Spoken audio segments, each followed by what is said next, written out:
Bueno, eh, buenas tardes. Buenas tardes desde Esmeraldas y buenas tardes también desde España, que son ahí las 8 de la tarde. No voy a empezar diciendo bienvenidos a mi canal o bienvenido a mi canal, Alejandro, y esas cosas, porque, no sé, la verdad es que cuando lo escucho en otros canales de YouTube me da un poquito asquito, ¿no? Como, pero, así te sé, vas a hacer una entrevista y ya está, ¿no? O sea, Alejandro, muchas gracias por estar aquí para que te haga esta entrevista. Y lo que te comenté antes, ¿no? O sea, la idea de la entrevista, ya había visto algunas entrevistas que te habían hecho, ¿no? Sobre el tema sobre todo a raíz de tu libro, ¿no? Y eso, y entrar, ¿no? En el tema de la felicidad. Pero sí que es cierto que no sé, lo que te comenté, había pensado empezar a hacer entrevistas de nuevo y digo, pues, qué mejor que con mi amigo Alejandro para volver a saltar al ruedo, ¿no? Que además seguro que estoy un poquito oxidado, ¿no? Después de tanto tiempo. Pero no te quería hacer una entrevista al uso, o sea, no quería llegar aquí y decir, bueno, Alejandro, entonces cuéntame qué es eso de la felicidad, ¿no? Es como otra vez lo mismo. Para eso ya, pues, ya tiene los vídeos del BBVA, ¿no? De la entrevista a la SER, ¿no? Que yo creo que además le habrán dado muchas vueltas a eso, ¿no? Sí. Entonces, lo que te quería hacer, ¿no? O por dónde quería enfocar la entrevista, es más como hacer un pequeño experimento, ¿no? Por llamarlo así, ¿no? Pero como si fuera la primera entrevista para hacer tu biografía, ¿no? Imagínate que en algún momento pues pasas a la posteridad, pues, oye, este vídeo va a ser oro, ¿no? Para la gente que quiera estudiar tu obra, ¿no? Y tus investigaciones y todo eso. Entonces, de hecho, una cosa que te comenté era que podríamos hacer aquí una pequeña entrevista, eso, basándonos un poquito en tu biografía y tal, ¿no? Tu historia de vida, ¿no? Esto se llama, en las ciencias de la educación, ¿no? Bueno, las ciencias sociales, esto se llama como la historia de vida. Y un poco para conocer más al Alejandro, ¿no? Que está detrás, ¿no? Del libro que, ¿cómo se llama? En defensa de la infelicidad. En defensa de la infelicidad, ¿no? Se llama, vale. Entonces, bueno, esa es un poco la idea, ¿no? Hacer como esa pequeña biografía para ver qué hay detrás, ¿no? Del Alejandro que, pues, ¿no? Que se va a Copenhague, que se mete en el Instituto de la Felicidad y al final pues saca un libro sobre la felicidad que espero que no sea el último, ¿no? Y que sigas también, pues, viendo, ¿no? Sí, ya veremos. Entonces, bueno, aceptan, ¿no? La propuesta. Sí, claro, me gusta. Perfecto, pues nada, bueno, pues te quería empezar preguntando por tus orígenes, ¿no? Pero bueno, tampoco, profundiza lo que tú veas, ¿no? Pero bueno, quería preguntarte pues cómo fue tu infancia o cómo recuerdas tu infancia o a lo mejor cómo recuerdas pues ese paso, ¿no? De la infancia a la adolescencia, ¿no? Que a veces que muchas veces nos acordamos más de aquellos años, los 10, 12, ¿no? A veces se tiende a juntar todos, ¿no? Los 8, 9, 10, 12 años. Entonces, ¿cómo recuerdas ese periodo de tu infancia hasta llegar a la adolescencia? Ok. Creo que nunca me han hecho esa pregunta. Desde luego no un entrevistador. Es curioso porque, como sabes, yo llevo 17 años apuntando mi propia felicidad y tengo un diario. Entonces, todo lo que ha pasado después de que empezara a apuntar mi diario, lo tengo muy claro en mi mente, porque lo he releído muchas veces y lo tengo en mi mente casi como si fuera una novela. Pero todo lo que está detrás de eso es una nube ahí que no tengo muy claro qué es real y qué no, que yo creo que es un poco lo que nos pasa a todos, ¿no? Pero si tengo que hablar de mi infancia, pues sinceramente desde el prisma de la edad adulta de ahora, lo que veo es mucha gente. Y yo creo que con esto nos sentimos identificados todos un poco, ¿no? De hecho, tú y yo lo hemos hablado hace un momento. Cuando eres pequeño estás siempre rodeado de amigos. Vas al colegio y tienes amigos, tienes profesores, llegas a casa y está toda tu familia, tus abuelos. Y cuando acaba ese proceso, ese periodo tan estructurado de la educación, de repente empiezas a trabajar, te vas a otra ciudad y pierdes un poco la conexión con la mayoría de la gente que antes te rodeaba, ¿no? Entonces, si tuviera que decir cómo ha sido mi infancia, diría que eso, pues bueno, en una ciudad pequeña de España, con un barrio maravilloso en el que estábamos, creo, siempre muy unidos y siempre jugando en la calle. Y bueno, lo cuento mucho en las entrevistas. Mis padres discutían mucho. La vida económicamente siempre fue muy sencilla para nosotros, pero emocionalmente no lo fue tanto. No porque hubiera ningún problema especial, sino porque había el problema que yo creo que todos hemos vivido en casa, que eran pues, las discusiones continuas. Mis padres se divorciaron 2 veces, de hecho. Se divorciaron una, se volvieron a casar y se volvieron a divorciar. Y esto también marcó mucho mi infancia. El vivir tan de cerca y tan pequeño lo que es una pareja a largo plazo. Que bueno, luego me he dado cuenta que no todas las parejas pasan por ese proceso, pero para mí fue una mezcla de aprender lo que es la vida y darme cuenta de que no es nada sencillo mantener una pareja a largo plazo. Y bueno, pues eso, yo creo que, ya te digo, mis recuerdos son bastante sesgados, tengo una idea bastante generalista de lo que fue mi infancia, pero amigos, colegio y padres. Y claro, no, claro, el tema de la infancia, yo muchas veces me pongo a recordar y pienso en cosas y digo, madre, no sé si fue a los 9, a los 10, a los 8 años, no sé, hay como cosas que se mezclan, ¿no? Pero yo creo que una etapa que tenemos más clara de nuestra vida es la adolescencia. O sea, cuando ya pasamos al instituto, que además ya, como que hay una mayor presión, ya te acuerdas muy bien de qué pasó en tercero, qué pasó en cuarto, ¿no? También a lo mejor gracias a esa presión de los exámenes, luego cuando en primero de bachiller que incluso te cambian de clase, ¿no? ya como que empiezas a tener las cosas más claras. ¿Qué recuerdas de esa adolescencia? No, porque bueno, además tenías el instituto, lo tenías cerca en el mismo barrio, ¿no? Y también ibais la gente del barrio, ¿no? O sea, que también se queda como muy familiar, ¿no? No es como alguien que a lo mejor tiene que ir fuera, que... ¿Cómo recuerdas esa adolescencia? Pues yo creo que la adolescencia, y de nuevo, esto creo que nos pasa a todos, pero vamos, a mí me pasó seguro. Viene muy marcada porque te empiezan a interesar mucho las chicas. Y yo diría que ahí está un poco la principal señal de la adolescencia, ¿no? Y yo me acuerdo, yo tuve una novia desde muy, muy joven y bueno, pues todos los problemas que yo había visto en mi casa con mis padres los empecé a tener yo, aparte de las cosas buenas, obviamente. Pero cuando eres adolescente, además, vives las cosas mucho más intensamente. Y yo me acuerdo muchas veces de decir, es que no me apetece estudiar este examen porque yo lo que necesito es solucionar mi problema de celos o mi discusión con mi pareja desde una edad súper joven. Y nadie nos enseña en la escuela a lidiar con esas cosas, a pesar de que nos afectan muchísimo. Es como un tema, ese tema del amor y de la adolescencia, eso lo tienen que aprender los adolescentes por sí mismos. Y yo creo que debería hacerse más hincapié, igual que tenemos educación sexual, ¿no? Pues hacer más hincapié en eso, en cómo lidiar con una pareja.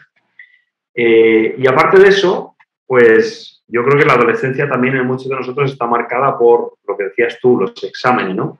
Antes de eso, bueno, se te ponen notas, se te evalúa también, pero el centro está más en la vida social, en la vida emocional, se tiene más en cuenta la parte humana. Cuando empiezas a los 15, 16, 17, 18, ahí es aprobar exámenes, aprobar exámenes, aprobar exámenes. Y creo que eso marca mucho nuestra autoestima. A mí me la marcó mucho. Si suspendes, eres tonto. Si apruebas, eres listo. Y eso marcó mucho mi vida. Y luego cuando entré en la universidad, mucho más, porque en el instituto aún yo sacaba buenas notas, pero cuando llegué a la universidad me convertí en uno de los peores, relativamente. Y eso afectó mucho a mi autoestima, porque de repente sentía que yo no valía. Y creo que sobre eso hablo mucho en el libro, que evaluamos mucho a nuestros jóvenes en función de sus notas. Y creo que no debería ser así. El aprendizaje es algo continuo, ¿no? Cuando tú tiras a canasta, fallas varias veces hasta que consigues acertar, ¿no? Nadie te está evaluando, es un fallo continuo. Pero en la educación parece que no, que si fallas tienes que repetir y hasta septiembre no haces el examen. Y bueno, pues mi adolescencia diría que es un poco esas dos, los exámenes y las chicas. Sí, sí, justo lo tenía apuntado, ¿no? O sea, como estos dos elementos que yo también los recuerdo, ¿no? Como que a mí también me afectaron. Además, te marcan. O sea, además es que yo cuando me acuerdo de esa etapa es examen, evaluación, ahora me pasó esto tal. Y también con el tema de las chicas, o sea, también me acuerdo de eso, ¿no? De las novias que tienes, etcétera, ¿no? Sí. Antes te iba a preguntar por la universidad, a poner el foco también en la época universitaria, que yo creo que también pues, es muy importante, pero empiezas a medir la felicidad, si no recuerdo mal, sobre los 17 y 18 años, sobre los 17 años. ¿Por qué? O sea, ¿qué te lleva a medir la felicidad justo en ese momento? O sea, ¿qué cambia o qué ves o qué necesidad tienes, ¿no? Para ponerte a ya medir la felicidad? Que luego es verdad que has cambiado, ¿no? Como pones en tu libro que cambias, ¿no? Pero en ese momento ya dices, mira, necesito montar algo, ¿no? Para ir anotando esta felicidad. Sí, no sé sinceramente qué cambió. No sé por qué no empecé a los 15, por qué empecé justo a los 18. Sí que recuerdo que mis padres discutían mucho, como te he dicho antes. Y yo pensaba, si lo tenemos todo para ser felices, económicamente estamos perfectamente, ¿por qué tenemos tanto conflicto entre nosotros? No solo entre mis padres, sino yo con mi propia pareja también. Y un día salí del instituto y hablando con un amigo, nos hicimos una pregunta. La pregunta era, ¿nos gustaría vivir eternamente, pero no muy felices? ¿O vivir una vida normal de 80 años, 70 años, pero ser muy felices? Y hace poco, hablando con este amigo, me dijo que él quería ser muy feliz y que yo quería vivir eternamente. Yo lo recordaba exactamente al revés. Y curiosamente, él ahora es médico, él alarga la vida de pacientes y yo me dedico a analizar la felicidad de forma científica. O sea, elegimos los caminos contrarios a los que habíamos dicho. Hostia, macho. Qué curioso, macho. Qué curioso. Y bueno, contestando a tu pregunta, después de hacernos esa pregunta, yo llegué a casa y dije, bueno, yo lo que quiero es ser feliz y si quiero ser feliz, lo que tengo que hacer es apuntar qué me ha hecho feliz cada día e intentar repetirlo. Y esa fue la idea. No sé de dónde me vino la inspiración, pero esa fue la idea y empecé. Una semana detrás de otra, un mes detrás de otro, se convirtió en una rutina que en cierta medida me entretenía, porque luego siempre me gusta mucho revisar mis notas del pasado y ver qué pasó, cómo me sentía. Y bueno, pues ahora ya para mí es eso, es una rutina como lavarme los dientes cada noche. Apunto mi felicidad en una escala de 0 al 10 y escribo lo que me ha pasado. Hay días que se me olvida, hay días que no me apetece, pero la mayoría de los días lo hago. Qué bueno, qué bueno. Y hasta ahora. No has tenido temporadas que has fallado, ¿no? O sea, has sido más o menos constante, ¿no? Como una noche decías que no, pero... Sí, bueno. Bastante constante. ¿Y al día siguiente apuntaba lo de la noche anterior? ¿O intentaba no, intento no apuntar cuando ya ha pasado un día porque no me fío demasiado en mi memoria. O sea, que intento hacerlo la misma noche. Chévere. Te quería preguntar eso, por la universidad, pero pues antes de tu vida universitaria, tú terminas el bachillerato, haces la PAU y te vas a estudiar física. ¿Por qué? ¿Por qué elegiste física? Si ya te estaba empezando a motivar esto de la felicidad, no tenías que haber estudiado filosofía, ¿no? Yo había intentado encontrar el camino de la felicidad por algún lado, ¿no? La humonía, ¿no? Que hablaban, ¿no? Los filósofos. No sé, ¿por qué física?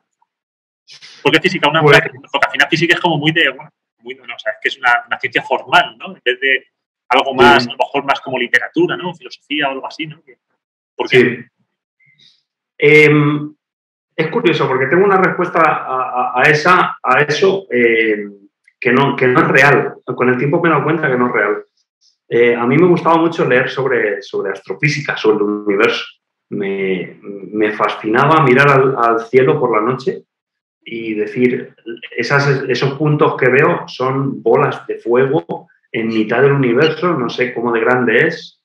Y como que desde muy pequeño fui consciente de eso, no sé por qué. Y entonces yo lo que quería era llegar a esa verdad, o sea, un poco resolver por qué estamos aquí, de dónde viene todo lo que vemos. Esa fue un poco la parte más poética o romántica de por qué yo entré en física. Pero con el tiempo me he dado cuenta de que tiene mucho que ver con una personalidad mía muy profunda, que es, yo soy muy inseguro. Como que se me ha criado desde muy pequeño en la crítica. Siempre he sentido que todo era criticable, que nada era digno. No sé cómo explicarlo bien. Entonces, de alguna manera, y de esto me di cuenta hace poco, llevo toda la vida intentando buscar la verdad absoluta, una verdad que nadie me pueda poner en duda. Y esa verdad la he encontrado un poco en las matemáticas. Y me refugio mucho en eso. A lo largo de toda mi carrera me he refugiado siempre en los datos. Y eso me hace sentir seguro porque no estoy dando mi opinión. No puedes criticar mi opinión porque de lo que te estoy hablando es de datos, de matemáticas. Con el tiempo me he dado cuenta de que la gente pone en duda los datos y pone en duda las matemáticas también. O sea que ni siquiera ese refugio te protege. Y acabo por darme cuenta de que esa herramienta que yo intentaba buscar para protegerme de la crítica, pues no tiene sentido. Lo que yo tenía que hacer era quitarme ese miedo porque me critiquen. Y en eso estoy ahora. Pero esa es realmente, yo creo, la respuesta, que soy muy inseguro y necesitaba encontrar una verdad. Y en la física se dedica a eso, a dar matemáticas a la realidad para poder explicarla de una forma científica. Qué bueno, qué bueno. Bueno, fíjate que los filósofos también, bueno, Platón, ¿no? En busca de esta también la verdad, o sea, Platón decía eso, ¿no? Que la verdad está en algún lado que no podemos alcanzar, ¿no? Pues eso es este amor platónico, ¿no? Porque es el amor a la sabiduría, ¿no? Que no podemos alcanzar. Pero Platón decía, antes de entrar en la... Bueno, esto es lo que se dice, ¿no? Que en el frontispicio, ¿no? de la Academia de Platón ponía que aquí nadie entre que no sepa geometría, ¿no? Y bueno, incluso luego, también a lo largo de la media y tal, se unió esta idea, ¿no? De las matemáticas con la idea de Dios, ¿no? Que tenía Dios que tenía la verdad absoluta y de hecho Dios era el geómetra del mundo. Hay en algunos cuadros que aparece con un compás, ¿no? O sea, que las matemáticas también han tenido esta relación, ¿no? Con esa idea, ¿no? De alcanzar la verdad absoluta. Fíjate, macho. Sí, totalmente. Qué bueno. Pero qué buena respuesta, macho. Bueno, te quería preguntar, llegas a Madrid a estudiar física, llegas a la gran capital y, bueno, por resumir, ¿cómo recuerdas tu etapa en Madrid? O sea, ahí yo creo que seguro que tu etapa en Madrid fueron diferentes pasos. Cuando estabas en el colegio mayor, luego en Leñeros, pero en general, ¿no? Un poco ¿cómo recuerdas esa etapa de tu estancia en Madrid? Aquí lo bueno que tengo es que ya empiezo a tener el diario. Ya puedo ir atrás en el tiempo y releer cómo de feliz fui. Entonces, no coincide nada bien lo que yo recuerdo con lo que yo tengo apuntado. Es muy curioso.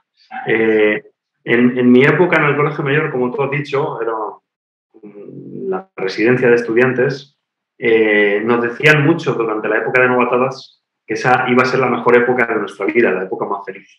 Y nos lo decían mucho. Y se me quedó un poco ese mensaje de va a ser la época más feliz de tu vida y es así como lo recuerdo. Pero luego, releyendo mi diario, me he dado cuenta de que no fue así. He olvidado muchas de las partes que ahora mismo no son parte de mi vida y por lo tanto ya no me afectan, pero entonces me afectaban mucho. Que era básicamente la universidad, los exámenes, empecé a suspender mucho y a mí aquello me afectaba un montón. Entonces, para mí es como uno de los primeros ejemplos de que la memoria sesga mucho el pasado y nos hace pensar que tiempos pasados fueron mejores cuando casi nunca es así. Y bueno, pues eso, fue una época feliz realmente. O sea, tuvo muchas partes buenas porque era una residencia de 150 personas y ahí conocí a algunos de mis mejores amigos, que aún los tengo. Y bueno, pues seguí la carrera, tardé 7 años en sacármela, me fui a Múnich, en Alemania, a hacer el Erasmus, volví, estuve en un piso de estudiantes y toda esa época, pues, excepto por la desgracia de la universidad, para la que tengo muchísimas críticas, fue una época muy feliz. Al final es la última época en la que socializas mucho antes de ya empezar en en el entorno laboral y todo lo que conlleva. Ya. Una cosa que destacarías de esa época, o qué es lo que te llevas, o sea, qué es lo que te llevas que cuando te acuerdas de esa época en Madrid, siempre te acuerdas lo primero, o a lo mejor lo que más repites en conversaciones con los amigos, yo cuando estaba en Madrid, algo Los que amigos. Los amigos. Los amigos, sí, además yo siempre lo digo, en una residencia de 150 personas, yo me eché 8 amigos, que son aún mis mejores amigos, y para mí ese porcentaje se ha repetido mucho en mi vida. Es una muestra de lo difícil que es realmente encontrar a gente con la que conectes, que es algo que luego con el tiempo he estudiado mucho, el tema de la soledad y de las conexiones humanas, y el tema principal de la soledad es estamos siempre rodeados de gente, pero no cualquiera nos vale. Ahí está el gran problema. ¿Por qué no nos vale cualquiera? Y en la residencia lo viví. Éramos 150 personas y solo conecté con 8. Fíjate, macho. Por seguir avanzando, acabas la carrera y de una, vamos, yo creo que fue casi automático. Acabaste la carrera y creo que en septiembre, octubre de ese año, si no recuerdo mal, pero vamos, en un corto espacio de tiempo, te fuiste a Dinamarca, sí. a Copenhague, que vamos, una sociedad, vamos, yo cuando estaba allí, o sea, es diferente. O sea, es diferente, ¿no? Seguimos siendo Europa y todo lo que tú quieras, pero cuando vas a Dinamarca, a Copenhague, no sé, incluso parece que el mundo funciona de manera diferente. No sé, aunque hay muchas cosas que puedes reconocer, ¿no? Más que nada, pues al centro de la ciudad ya se parecen todas, ¿no? Es el capitalismo extremo, ¿no? Pero sí que hay cosas que dices, joder, ¿cómo cambia, ¿no? O sea, desde la movilidad urbana, la actitud de las personas, incluso el clima, ¿no? Que eso también lo has comentado alguna vez, ¿no? El tema del clima. También igual, por resumir, también estuviste muchos años, ¿no? Pero, no sé, ¿cómo fue esa época en Dinamarca, en Copenhague? Pues, en principio fue una de las épocas más infelices de mi vida, porque te plantas en un país tan distinto. Además, yo llegué en enero con un frío que te mueres, oscuridad, sin amigos, yo no hablaba demasiado bien inglés y me costó una barbaridad. Fue una época súper solitaria para mí. Y además, yo me fui allí porque en España no encontraba trabajo, estábamos en plena crisis y mi hermana vivía allí y me fui allí pues en busca de trabajo y me costó también unos meses encontrarlo y yo me imaginaba ya trabajando de cualquier cosa que no fuera de físico y fue también un golpe en mi orgullo de decir, has estado 7 años estudiando y probablemente acabes trabajando de cualquier cosa a 3.000 kilómetros de tu familia. Por suerte, al final encontré un trabajo en la Universidad de Matemáticas, que fue lo que me abrió la puerta al país. Y a partir de ahí, pues, empecé a progresar un poco. Ya hoy en día creo que he pasado por 4 trabajos allí, el último en el Instituto de la Felicidad. Y bueno, fue un proceso súper lento, pero que me ha enseñado muchísimo.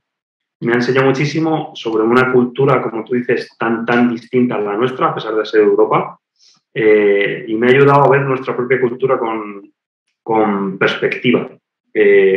Por ejemplo, el tema de la crítica, que es algo de lo que hablo mucho.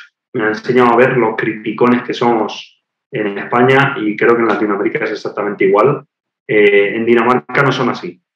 En Dinamarca es curioso, hacen un esfuerzo continuo por respetar a los demás, aunque no sean nada para ellos. Y al final ese respeto te acaba llenando. Acabas pensando, ok, si no critican a los demás cuando estoy yo, entonces no me van a criticar a mí cuando no esté.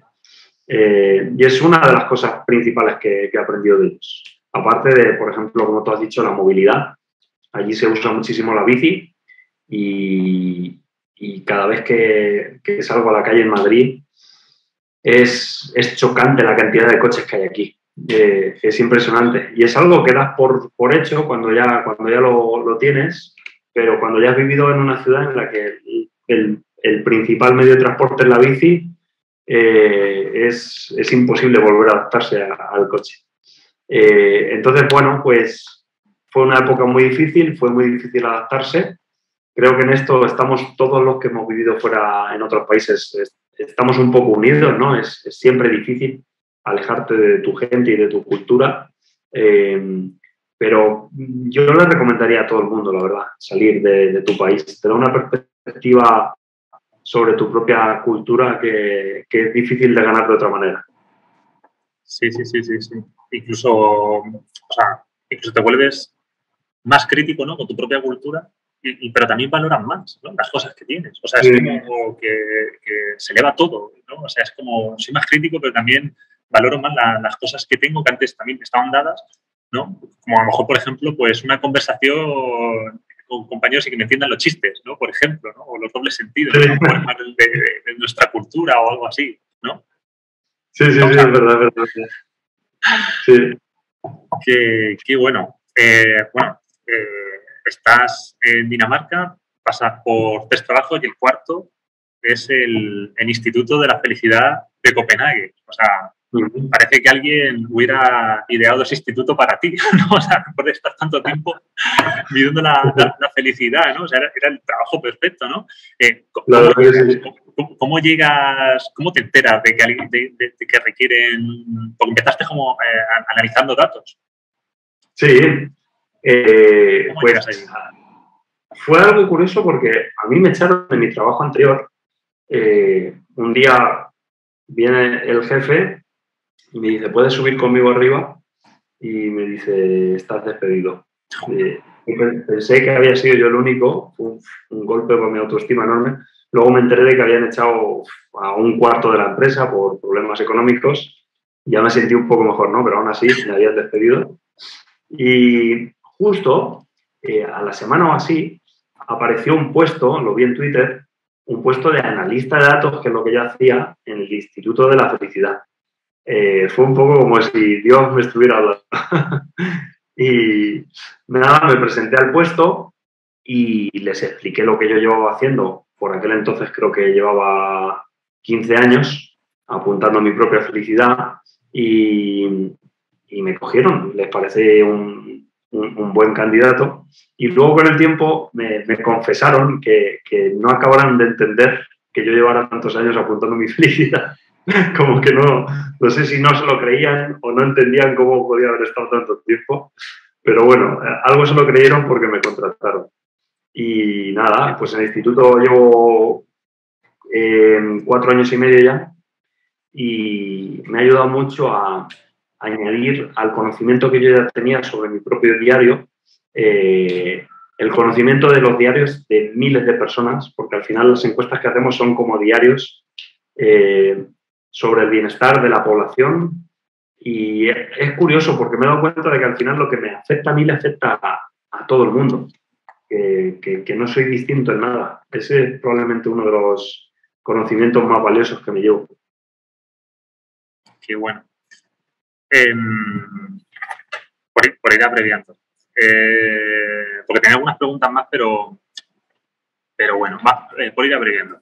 Bueno, en Copenhague conoces a Mamen, te casas y luego tienes un hijo. No sé, un poco por ir abreviando. A lo mejor en otro momento igual podemos como ahondar más, ¿no? En esto, pero ya te digo. Te casas, tienes un hijo y te escribes un libro.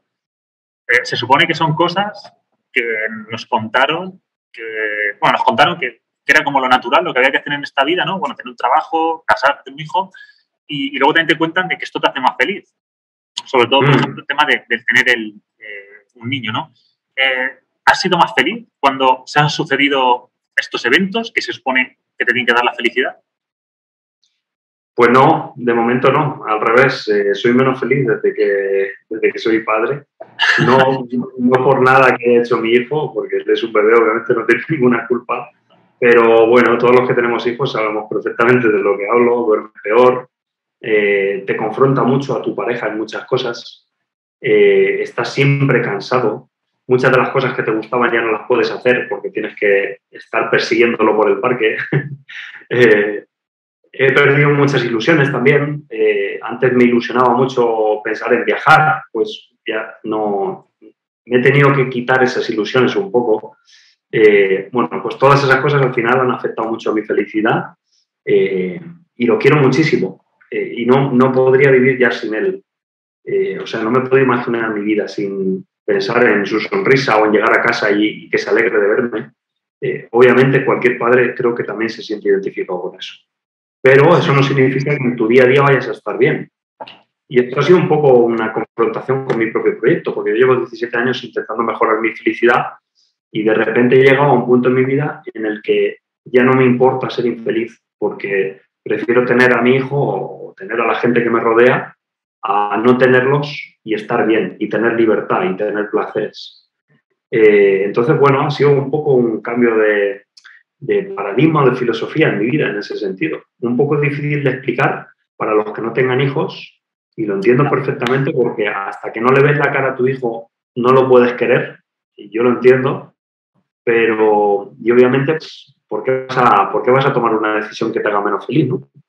Pero no sé, yo me he dado cuenta que al final la vida no es tanto estar siempre bien y estar siempre pasándoselo bien y contento, sino que, no sé, creo que importa mucho más el amor y las relaciones sociales, ¿no?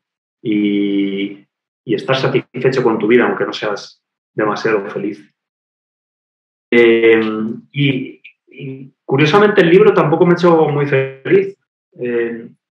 Es que llevo mucho tiempo queriendo hacer y también es un objetivo personal que mucha gente tiene, ¿no? Escribir un libro, publicarlo. Y escribí hace poco sobre eso porque hace ya 3 meses que lo publiqué. Ha tenido una repercusión enorme. He tenido muchas más entrevistas de las que yo hubiera nunca imaginado. Y sin embargo no me ha traído felicidad. No he llegado a ser famoso ni mucho menos, pero sí que me ha acercado un poco más a lo que es estar continuamente hablando con entrevistadores, con revistas, con la televisión. Y me ha traído, por ejemplo, mucha crítica. En las redes sociales, cada vez que se publica un artículo mío, hay muchos comentarios buenos, pero siempre hay un 20% de personas que me critican muchísimo y de forma un poco despiadada, ¿no? Y no sé, esa sensación de que tienes que estar continuamente dando una respuesta correcta o una respuesta interesante a cada pregunta, tener que plantearte tantas entrevistas y tal, no me ha traído demasiada felicidad, la verdad. Es para mí otro ejemplo de que a veces lo que pensamos que nos va a traer felicidad no nos la trae realmente. Efectivamente. Sí, sí. No, ahí tenía iba a hacer algunos comentarios, pero por ir avanzando, ¿no? Pero sí que hay muchas cosas que estoy de acuerdo contigo, ¿no? Te quería preguntar antes de... Claro, es que, bueno, a ver, ya que lo has lanzado, ¿no? El tema de que... No, el tema no que has lanzado de que prefería estar con mi hijo, ¿no? Con mi mujer antes que estar solo y feliz. Claro, eso es una de las cosas que yo veo en tu libro, ¿no? Que como, o sea, hay como 2 momentos, ¿no? En el libro como que te enfocas de alguna manera en esa felicidad subjetiva, ¿no? De cómo mido la felicidad, cómo puedo medirla, cómo puedo descubrir, ¿no? Incluso nombras a otras personas que también han hecho su diario, etcétera, etcétera. Y luego hay otra parte del libro donde de repente, que a lo mejor está la crítica que yo hago al libro, ¿no? Que de repente, además creo que hay una frase del libro que dice, bueno, pero que la felicidad es objetiva, ¿no? O sea, que la felicidad, o sea, no es tanto depende de ti, sino depende de las condiciones materiales que te rodeen y entonces de repente empiezas a hablar de esa felicidad común, ¿no? De que hay cosas que nos hacen felices a todos, que no aparecen en el PIB, ¿no? No puedes sacar rendimiento económico de estas cosas, pero que nos hacen felices, ¿no? Entonces, claro, ¿cómo? O sea, ¿hay la felicidad? Claro, o sea, es que igual esta pregunta tampoco tiene mucho sentido, no tiene ninguna respuesta, pero ¿qué sería? ¿Más subjetiva? ¿Más objetiva? ¿Depende de nosotros mismos? ¿Depende de que nos adaptemos al medio? ¿Depende de las condiciones materiales del medio? Igual no hay respuesta, ¿no? Para esta pregunta, pero es que la tenía que apuntar y es algo que también que le doy vueltas cuando después de leer tu libro y es algo que también han tocado otros, ¿no? Por ejemplo, lo toca un libro que citas, el de En busca de la felicidad de Bertrand Russell. O sea, es algo que siempre está ahí, ¿no? O sea, la felicidad es de uno mismo, es la persona en la que tiene que meditar y tiene que estar en paz o tenemos que actuar y conseguir cosas, ¿no? Entre todos que nos hagan felices, ¿no? Que mantengan o que mantengan más o menos unos niveles de felicidad. Sí, es muy buena pregunta. Y, a ver, yo soy muy crítico de la búsqueda de la felicidad individual. Pero no lo soy porque piense que la meditación no sirve de nada, que el yoga no sirve de nada, que el mindfulness no sirve de nada. Yo sé que sirve y hay artículos científicos muy serios que han demostrado que sirve mucho. De lo que soy crítico es de ese movimiento un poco de la autoayuda y de la psicología positiva que nos ha llevado a un terreno un poco peligroso, que es pensar que todo depende de ti. Que si eres infeliz es por tu culpa. Y por eso soy muy crítico en ese sentido. Y creo que es necesario ser muy crítico en este momento en el que la balanza está muy puesta en esa forma de pensar. Lo que yo he visto en los datos es que si tú no vives en unas condiciones que hagan posible la felicidad, es muy difícil que seas feliz.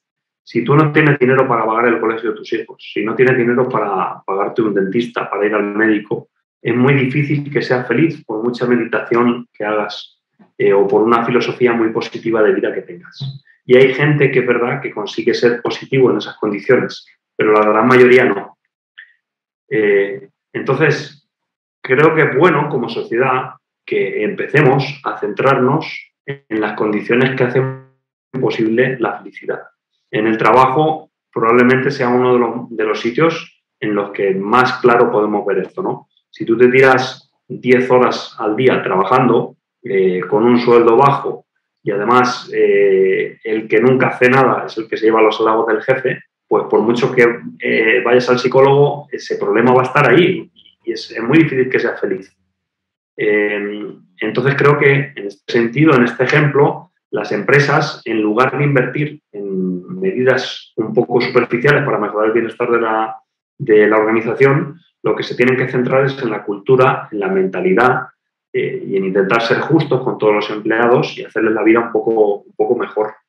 Entonces, volviendo a tu pregunta, obviamente hay un trabajo que nosotros podemos hacer y yo creo que todos con la madurez vamos aprendiendo que hay cosas que pueden mejorar en tu autoestima, en tu forma de pensar en tus problemas, que pueden mejorar mucho tu vida, pero es importante también que trabajemos en los condicionantes de la felicidad.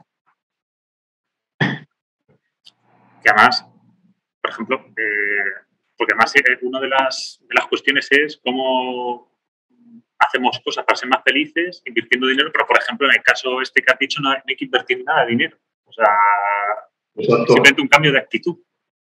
Sí, casi todas las medidas que mejoran el bienestar no requieren de dinero. Yo lo he visto en mi propio diario. Cuando más gasto, no soy más feliz. O en los meses en los que menos he gastado, no soy menos feliz. Lo que en general afecta al bienestar son las relaciones sociales. Que tu jefe confíe en ti, que puedas confiar en tus compañeros, poder confiar en tu pareja, que tus padres te den apoyo emocional. Son cosas que no cuestan dinero. Es simplemente ser consciente de ellas y cambiar la mentalidad. Qué bueno. Pues nada, Alejandro, bueno, ya estamos llegando al final. Nada, unas últimas preguntas. Sí, bueno, te voy a hacer una última pregunta y luego te voy a pedir que nos recomiendes un libro, una película y una canción. ¿Vale? Pero la última pregunta. Te vas de Copenhague a Madrid. Ya habías vivido en Madrid y ya sabías lo que era. ¿No hubieses sido más feliz, no sé, en un pueblecito pequeño, rodeado de verde, rodeado de ovejas, donde es todo paz y tranquilidad? Donde puedes salir con la bici y no te atropellan las motos y esas cosas. Buena pregunta. Pues igual sí, no lo sé. Yo creo que en un pueblo me aburriría mucho, sinceramente. Pero me gustaría probar alguna vez. Sí, bueno, al final yo siempre dije que yo no quería venir a Madrid. A mí no me gusta demasiado la gran ciudad, pero mi mujer vive a la izquierda de Madrid y yo vivo a la derecha, como a 3 horas. Así que lo mejor que no venía y el único sitio en el que había trabajo era la ciudad. Que creo que es un poco un problema de la mayoría de los países, ¿no? Que al final la ciudad es donde está el trabajo y como vas a por trabajo, tú generas trabajo y son unos pozos en los que nadie quiere estar, pero aquí estamos todos. Sí, sí. Pues nada, Alejandro. Nada, eso. ¿Qué libro nos recomiendas, aparte del tuyo, Ah, ¿Qué libro nos recomiendas? No, no tiene que ser para ser más felices, sino un libro que diga, mira, este libro me encanta, me ha gustado. eh, yo siempre recomiendo el mismo, La conquista de la felicidad, de Bertrand Russell. Ya lo has mencionado tú. A mí ese libro me cambió. Bertrand Russell era un adolescente muy atormentado también, y también se dedicó a las matemáticas en busca de la verdad absoluta, ¿no? Y se dio cuenta que la verdad absoluta era imposible de alcanzar. Y a sus 60 años escribió este libro, En conquista de la felicidad, que no tiene nada de científico, son sus propias experiencias de la vida, pero el tío era un filósofo súper inteligente y sobre todo cuando lo lees en tu adolescencia te marca mucho. Sí, sí. De hecho, La conquista de la felicidad, joder, además es que además es un libro que este es el típico libro que lees y parece que te lo está contando, ¿no? Como mira, te voy a dar estos consejos, ¿no? O sea, no tengo la clave, porque además creo que lo dice en un momento, ¿no? La clave de la felicidad no existe. Pero te voy a dar el consejo para intentar ser más feliz. Sí, y se nota mucho la experiencia que tenía, es impresionante. Sí, sí, sí, sí. Roberto Russell además fue un tipo curioso, macho, que salió en el cine, montó una escuela en mitad de la campiña inglesa, o sea, tuvo una vida... No sé, no lo sabía. Sí, sí, sí, sí, sí, macho. No, yo me he leído también un libro de él que está muy bien, sobre la educación. También escribió sobre las cosas y ahí cuenta también un poquito, ¿no? De eso. Nada, bueno, una canción, que sé que eres mucho de música. Una canción, Una canción que te motive. Blinding Lights. ¿Cómo? Blinding Lights de The Weeknd. La voy a apuntar porque no la conozco. Hay mucha gente a la que no le gusta nada, pero a mí me tiene extasiado desde hace meses. Y por último, una película que diga, mira, esta peli la tienes que ver, que te va a encantar. Pues me gustaría tener una respuesta de película independiente cultureta, pero con mi hijo veo muy poco cine últimamente y la única que se me viene a la cabeza es Matrix. Siempre ha sido la película que me marcó y la 1, porque hace poco vi la 4 y ya han desvariado totalmente, pero la 1 me sorprende mucho que hay mucha gente que aún no la ha visto, Mi mujer es una de ellas. Y digo, ¿cómo puedes vivir sin haber visto Matrix? ¿Dónde estaba escondida, ¿no? En esa época, ¿no? Exacto. Que no vio Matrix. Sí, sí, sí. Qué bueno. Me creía que ibas a decir, porque creo que alguna vez lo hablamos, bueno, creo que lo hablé contigo. Me creía que ibas a decir la película de Contact. Esa buenísima, sí, también. Que joder, además esa peli, me acuerdo de verla de pequeño y, vamos, esa peli, Sí. vamos, te hace creyente. O sea, te hace creer. Ojalá hubiera películas así ahora, ¿no? Me da la impresión de que no hay. Es que esas películas te marcaban. Joder. De hecho, yo últimamente, todas las pelis que veo, es que ya, como hay cariño en muchas películas que no ha visto, es que me estoy viendo las películas antiguas. Me estoy viendo Sí, sí, sí. películas de dibujos y antiguas, ya está. Son las que veo. Sí, igual las tenemos romantizadas porque las vimos en una época concreta de nuestra vida, pero me encantaría que hubiera un Contact ahora o alguna película del estilo. Vaya, sí, sí, sí, sí, sí. No, bueno, hay algunas que tenemos romantizadas, pero hay otras que yo las he vuelto a ver y digo, esto, o sea, sigue manteniendo el espíritu, ¿no? O sea, te sigue, incluso es que ya sabes el final y te da emoción, que dices, madre mía, ¿cómo lo han conseguido? Sí, sí, sí, total. Qué bueno.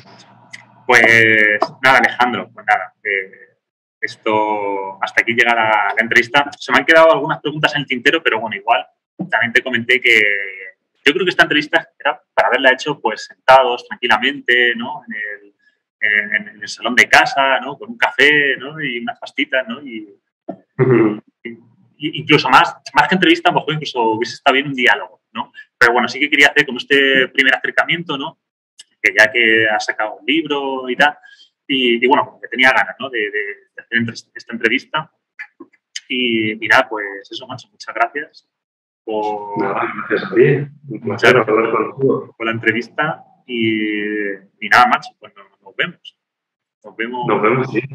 Muy bien. Esperemos que sea pronto, macho. Y Sí. nos vamos a ver en directo. Pronto, Sí. pronto. Y nada, eso, nene, que nada, macho, que te deseo lo mejor y todo eso. Da recuerdo por allí a Mami y a Marcos. Sí. Marcos. Y a Marcos. Y nada, macho, que te vaya todo por allí muy bien. Por allí en el Instituto de la Felicidad, por ahí por Madrid. Igualmente. Todo bien, macho. Muy bien, pues nada, hablamos para la próxima. Pues nada, nene, nada. Un saludo. Otro. Adiós.